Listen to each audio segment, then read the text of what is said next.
Bonjour tout le monde, et aujourd'hui on va essayer de corriger un contrôle pour les niveaux TD et première année. Ce contrôle-là, il s'agit de répondre aux questions suivantes dans la catégorie UML. Première question, il faut déterminer les exigences fonctionnelles du système, développer un diagramme de cas d'utilisation et un diagramme de séquence pour le cas d'utilisation gérer activité. Alors nous avons le cahier de charge suivant. Ça, c'est pour l'exercice 1. Et pour l'exercice 2, il s'agit de faire un diagramme de classe pour un autre cahier de charge. D'accord? Donc, le contrôle est subdivisé en deux questions, en deux exercices, exercice 1 et exercice 2. Alors, commençons par le premier exercice. Dans cette vidéo, on va essayer de répondre aux trois premières questions de l'exercice 1. Alors, normalement, pour répondre à ces questions-là, ces trois premières questions, il faut d'abord au moins lire le cahier de charge au moins 3 fois. Au moins 3 fois pour bien décortiquer de quoi il s'agit, de comprendre de quoi il s'agit, quel est le système, quels sont les différents acteurs, quels sont les différents cas d'utilisation. On ne peut pas répondre aux trois premières questions, c'est-à-dire les exigences fonctionnelles, ou bien le diagramme de séquence, ou bien le diagramme de cas d'utilisation, sans pouvoir lire le cahier de charge ou bien le texte 3 fois. Alors, une seule fois, ça ne suffit pas. Donc, je vous conseille de bien lire le texte au moins 3 fois. Il s'agit d'un contrôle, ou bien d'un examen de passage, ou bien d'un EFM, ou bien de quoi s'agit-il, de quoi il s'agit. Donc, soit un contrôle, soit un examen, soit EFM, soit un TD. Donc, je vous conseille de bien lire le texte. Donc, une seule fois, ce n'est pas suffisant. Il est nécessaire de le lire 3 fois. Donc, j'insiste sur ce point-là parce que c'est très important. Même les spécialistes en UML, ils doivent lire au moins 2, 3 fois pour bien comprendre les différentes phrases, les différents paragraphes et identifier les différents cas d'utilisation. Alors, commençons. Le premier paragraphe. Donc, généralement, le premier paragraphe, il s'agit de comprendre c'est quoi le système. En principe, c'est quoi le système? Et par la suite, on peut décortiquer, on peut identifier les différents acteurs par la suite, dans les deux paragraphes qui suivent. Alors, une société est spécialisée dans le conseil de l'audit auprès de petites et grandes entreprises. Ensuite, automatiser son système d'enregistrement de rapports d'activité et de frais. Donc, là, on peut savoir que le système, c'est un système d'enregistrement de rapports d'activité et de frais. Alors, il disait que son nouveau système soit accessible par tous ses employés lors de leur mission. Des niveaux de performance sont exigés sans connexion simultanée et les temps de réponse pour chaque écran ne doivent pas dépasser 5 secondes. Donc le premier paragraphe nous donne une information sur le système à développer. C'est un système d'enregistrement de rapports d'activité et de free. Alors passons au deuxième paragraphe. Alors chaque utilisateur de ce système nécessite une identification. Une identification. Ça veut dire qu'il doit s'authentifier avant de faire les différentes opérations qu'on va voir par la suite. Donc, l'authentification par deux méthodes, par deux étapes. Ceci, saisir un login, un mot de passe et un code supplémentaire composé de 4 chiffres. Donc, le système vérifie les informations saisies. S'ils sont corrects, alors il sera connecté, sinon le système affiche un message d'erreur.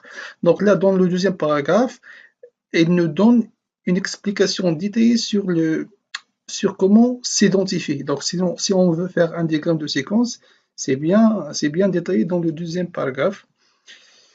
Le diagramme de séquence, bien sûr, du cas d'utilisation, s'authentifie ou bien identification. Donc, on explique bien comment les différents messages pour pouvoir s'identifier. Donc, le troisième, alors là, on va aller en parallèle. Donc, je vais essayer de faire un petit tableau pour répondre à la première question.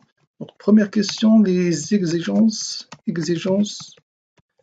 fonctionnelles du système. Donc, je devais faire un petit tableau comptant 3 colonnes. Première colonne, c'est les acteurs, les actions. les actions, puis cas d'utilisation. Alors, donc, tous les acteurs du système doivent s'authentifier. Donc, on va aller par la suite pour identifier le premier acteur. Le fonctionnement actuel du système repose sur la saisie dans un tableur par les employés. Donc ça, c'est le premier acteur. Bien sûr, l'acteur va s'identifier, identification. D'accord? Identification. Alors, par les employés, des rapports d'activité. Alors, l'employé va saisir ça. Je vais mettre premièrement. Deuxièmement, saisir les rapports prévisionnels d'activité et de frais mensuels. Avant de saisir ces rapports, il faut vérifier son état. Il faut vérifier son existence dans le tableur. Alors là, normalement, pour faire ça, il faut vérifier. Donc, on peut ajouter une troisième action. Bien sûr, vérifier l'existence du rapport. Normalement, ça, c'est une inclusion. On peut mettre en parenthèse inclusion. Pardon, inclusion. Alors, on continue.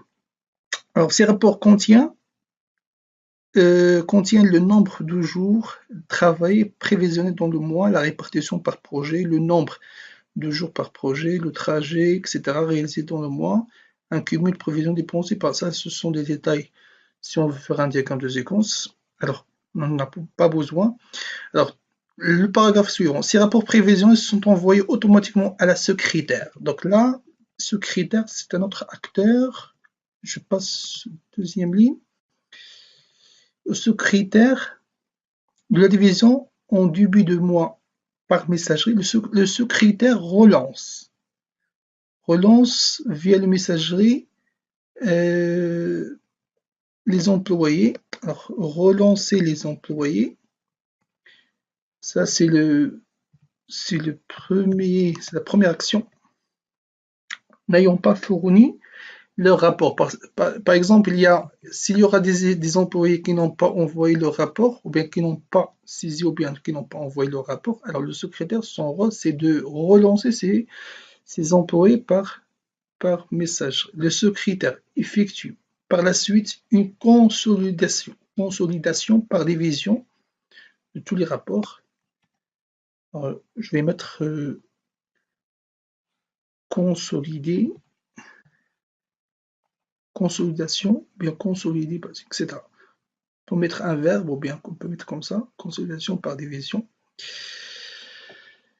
Par la suite, il est possible que le secrétaire imprime un rapport. Donc ça, c'est une fraction, imprimer un rapport. Alors, notez bien que lorsque vous rencontrez ce mot-là, il est possible ou bien on peut, ça, automatiquement, c'est une extension. Ça veut dire l'action principale, c'est du secrétaire, bien sûr, de l'acteur secrétaire. C'est consolidation, d'accord? Et par la suite, il peut imprimer un rapport. Donc, il est possible, ça c'est une extension, normalement, ça c'est une extension, je vais mettre entre parenthèses, pour ne pas l'oublier. Alors, cette synthèse est consultée tous les mois par le manager. Donc, le manager, c'est le troisième acteur. Par le manager de la division et par secrétaire. Donc, consulter la synthèse. Première action, consulter la synthèse. Bien. Consulter la synthèse. Une modification de l'activité, donc modification des activités des frais. Donc ça, c'est la deuxième action, modification de l'activité des frais consultés d'un consultant fait l'objet d'une modification du rapport enregistré d'un nouvel envoi du mail. Donc là, c'est la modification du rapport. Pardon, ici, c'est la modification du rapport.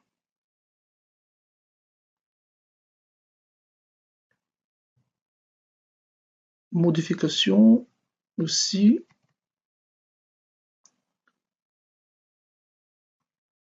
Donc il dit ici, une modification de l'activité de frais d'un consultant fait l'objet d'une modification du rapport et d'un nouvel envoi.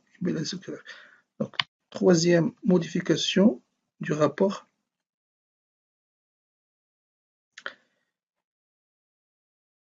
etc. En fin de mois, le secrétaire et le manager reportent les informations nécessaires sur les activités. Donc, reporter les informations sur les activités. Donc, ça, c'est le secrétaire et le manager. Donc, le manager va faire reporter les informations sur les activités. Même chose, cette action sera réalisée par le secrétaire. Et les frais des employés dans le système de facturation de l'entreprise. Donc le système de facturation, c'est un acteur secondaire, l'ajouter par la suite. Alors là, je peux dire que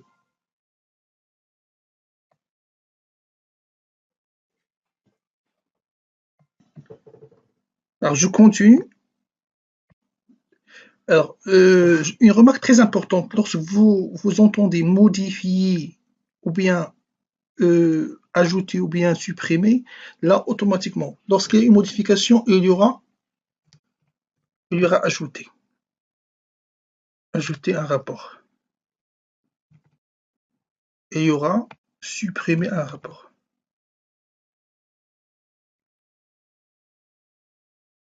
Bien sûr, rapport d'activité. Ajouter un rapport d'activité. Supprimer un rapport d'activité. Donc généralement, lorsqu'on dit ajouter, ça veut dire il y a automatiquement de façon indirecte supprimé, il y a modifié. Lorsqu'on dit modifier, il y a ajouté, il y a supprimé. Donc toutes ces trois sous-actions seront ajoutées automatiquement. Alors, on va voir le troisième colonne, le cas d'utilisation. Alors, identifier, s'identifier, il reste la même. S'authentifier, on peut le nommer, la nommer s'authentifier ou bien s'identifier. Saisir le rapport, ça va rester tel qu'elle est, saisir les rapports. Bien sûr, prévisionnel. Vérifier l'existence. Rien ne change. Vérifier l'existence des rapports. Pour le secrétaire, il y a relancer les employés. Donc, première chose, relancer les employés. Bien sûr, par messagerie. Consolider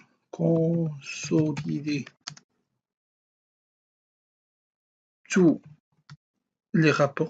Consolider les rapports, on va la nommer consolider les rapports. D'accord? Il y a imprimer rapport. Il y a reporter les infos sur les activités. Donc ça, c'est pour le manager. Premier cas, consulter la synthèse. Alors, modifier, modification de l'activité et des frais, modification des rapports. Alors, ça, modification de l'activité, même chose, je vais ajouter activité,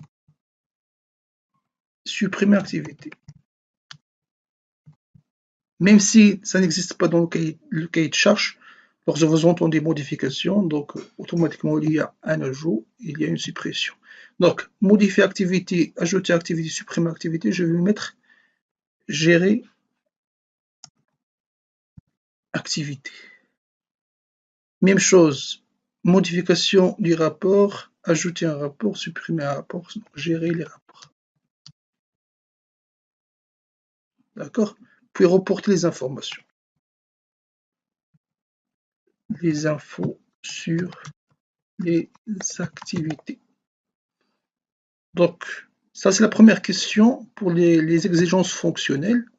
J'espère bien que vous avez bien compris comment j'ai fait. Donc, première chose, il faut identifier les acteurs.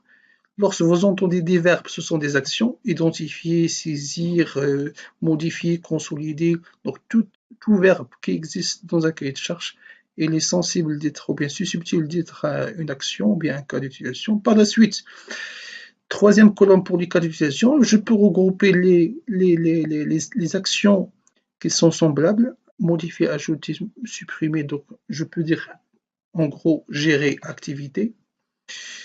Donc, les actions qui se ressemblent, je vais les regrouper pour pouvoir avoir les différents cas d'utilisation. Alors, on passe maintenant Star UML pour commencer l'élaboration du diagramme de cas d'utilisation. Donc, je vais ajouter un diagramme, bouton droit Add diagramme, use case. Première chose, je vais définir le système, les frontières du système. Deuxième chose, donc là, premier acteur c'est employé. Deuxième acteur, donc ça c'est manager. J'ai un manager. Troisième acteur, secrétaire. Bien. Alors, puisque l'employé va s'authentifier, il va saisir les rapports. Première chose, premier cas d'utilisation. Donc, il va saisir rapport. Par la suite, s'authentifier. Donc, avant, alors je vais mettre tous les cas pour l'employé. Il y a vérifier les rapports, l'existence du rapport. Ça, c'est le cas d'utilisation. Alors, je rappelle que pour saisir les rapports, il faut s'identifier. Donc, ça, c'est une inclusion, bien entendu. Pour saisir les rapports, il faut s'identifier. Même chose, avant de saisir les rapports, il faut vérifier leur existence dans le tableur. Ça, c'est pour l'employé. Deuxième chose, pour le secrétaire, ou bien pour le manager. Pour le manager, vous avez 4 cas. Consulter, gérer rapport, gérer activité et consulter la synthèse. Pour le manager, consulter synthèse. Vous avez, pour le manager, consulter, gérer activité.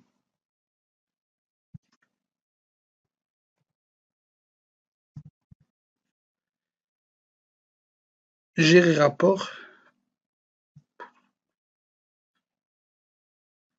Les rapports. Essayer de réorganiser ça. Et vous avez reporté les informations. Reporter les infos du rapport. Bien. Donc, je vais faire des associations, consulter, gérer activité, gérer les rapports et reporter les informations. Par la suite, j'aurai besoin d'agrandir un petit peu la surface du système. Ce critère, relancer les employés.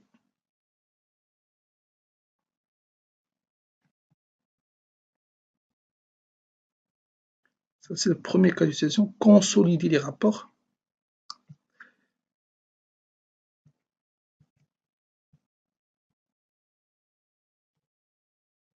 Bien. Consolider les rapports. Donc, on a dit qu'un premier rapport, il a une relation avec quoi? Avec quoi? Imprimer un rapport avec. Alors, je reviens au texte. Alors, il a dit ici, il est possible d'imprimer un rapport. Donc, après consolidation, il est possible. Donc, vous avez imprimer rapport avec consolider le rapport. Donc, imprimer rapport, il a une relation d'extension avec consolider les rapports. Très bien. Bien. Je passe. Reporte les informations d'activité. Alors, reporte les informations d'activité. Normalement, le secrétaire et le manager, ils partagent le même cas. C'est consulter, reporter les activités et consulter la synthèse. Alors là, ici, je vais jeter un coup d'œil. Là, cette synthèse est consultée par le manager et par le secrétaire. Là, j'ai oublié de mettre le secrétaire. Consulter la synthèse, et aussi, il est réalisé par le secrétaire. D'accord? Donc, consulter la synthèse, elle aussi, elle est partagée par. Alors, normalement, on ne peut pas, une remarque très importante dans le diagramme de cotisation, on ne peut pas avoir deux acteurs qui partagent la même cas d'utilisation. Donc, je ne vais pas mettre manager une association avec rapport et secrétaire avec. Pardon, nous avons dit c'est consulter la synthèse. On ne peut pas mettre comme ça. Reporter, oui. Ils peuvent reporter, oui. Reporter, même chose. On ne peut pas mettre comme ça. Donc, une association vers manager vers reporter, une association de secrétaire vers reporter. Donc, comment on va remédier à ce problème? Très simple. Alors, comment on va faire? Je vais éliminer celle-là. Je vais éliminer cette association aussi. Je vais ajouter un acteur personne. Je vais l'appeler personne. Alors, personne, il va faire. Je vais éliminer consulter, bien sûr.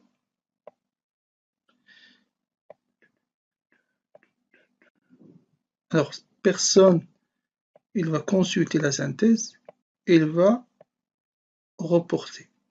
Et qu'est-ce qu'on va faire? On va dire que le manager, il va hériter ça, généralisation, et le secrétaire, ils vont hériter. Donc, les deux acteurs, ils réalisent les mêmes actions, consulter la synthèse et reporter les informations. Bien, nous avons presque terminé, sauf que l'identification est nécessaire pour chaque cas d'utilisation. Pourquoi? Parce qu'ici, dans le cahier de charge, ils ont dit chaque utilisateur du système nécessite une identification. Donc, toutes les actions auront besoin d'une identification. Je vais mettre pour tous les cas des includes, bien sûr.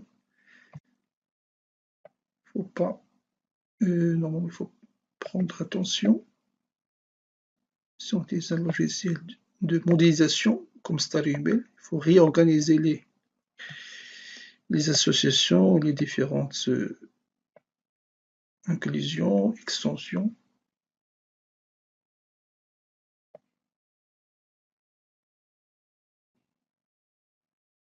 Voilà, donc merci pour votre attention.